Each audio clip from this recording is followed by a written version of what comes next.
Chapter 3. The Maid's Promise. The maid was in the garden, hanging out the clothes, when down came a blackbird. But the maid knew his tricks. "Missed me," she called from behind a frog. The blackbird was very annoyed. "Where are you?" he cried, fluttering in and out of the washing. "I only want to play."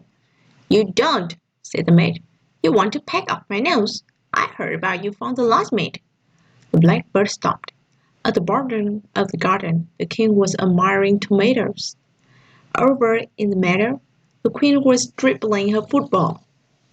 The blackbird was thinking, clearly this maid was going to be more difficult to scare away from his garden than the others. He thought hard. Then he gave a long whistle. Charm, he thought. I charmed the maid. Then peck off her nose when she least expects it. "I sing for you," he called, and he threw back his head and sang so loudly, so clearly, so sweetly that the maid was forced to listen. But as he sang, the maid was thinking, sometime she made a special pie for the king and queen, a very dainty dish. The more she thought, the more she smiled.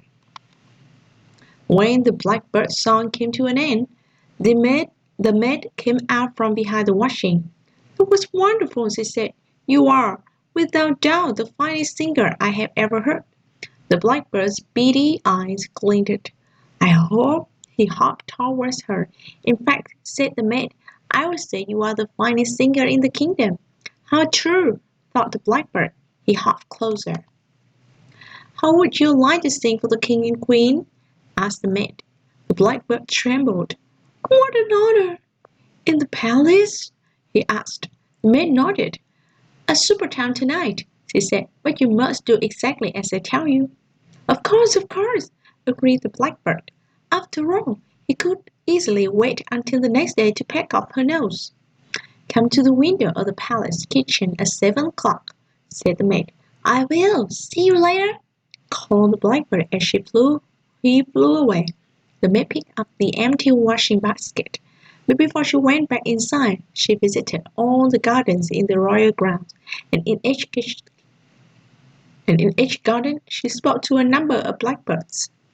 That evening, shortly after the king and queen had arrived home on their new bicycle, the blackbird flew down to the kitchen window. He tapped. Tuk, tuk, tuk, tuk, tuk. The maid let him in. "Now," he said, "close your eyes tight."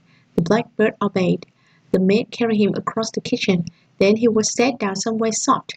He wanted to look, but before he knew what was happening, something was drawn over his head and fastened down. At last, he opened his eyes. He could see nothing. He was trapped. "Let me out!" he screamed. "Let me out!"